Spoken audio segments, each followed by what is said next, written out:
just preparation for life. Education is life itself. To our beloved directors, Mrs. Judith P. Sihera, administrators, faculty members, to the proud and loving parents, visitors, and friends, and most especially to our remarkable students, ladies and gentlemen, a pleasant morning to each one of you. Today is a milestone that marks the end of the academic year 2023-2024. And yet, the beginning of a new journey for our beloved students who strive, exerted full efforts, and display exceptional academic performance. It is also a jubilant culmination of 10 months of breakthroughs, learnings, and experiences. It is the opportune time to celebrate accomplishments, harvest the fruits of perseverance, and manifest success.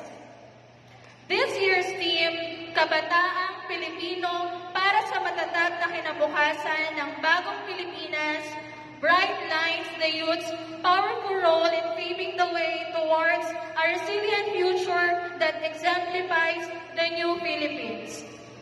Kabataang Pilipino like you absolutely make fundamental contribution to the attainment of the hopes and the ideals of bagong Pilipinas. Therefore, our country needs you, creative, altruistic, patriotic, and understanding nation builders that embrace diversity.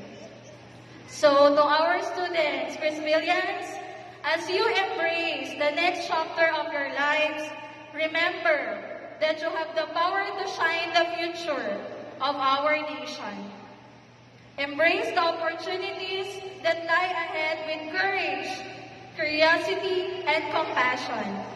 Use your knowledge not only to pursue your personal goals, but also to make a positive difference in the lives of others. Be the leaders and change makers that our country needs.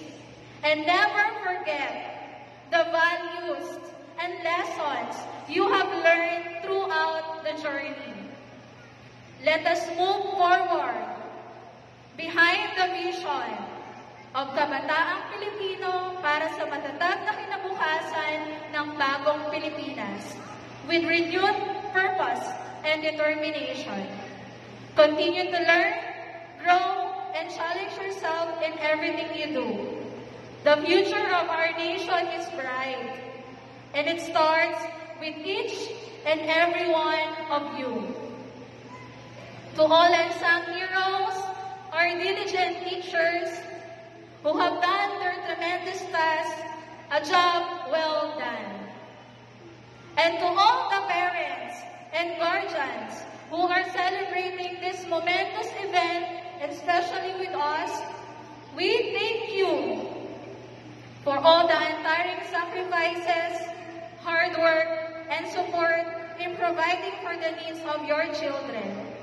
Through your love, guidance, and dedication, these talented students will be marching on their way to the stage to serve their award and recognition they deserve. Congratulations, parents!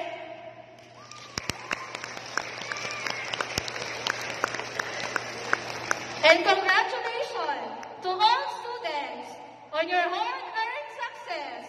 Thank you and God bless. Thank you, Teacher Karen.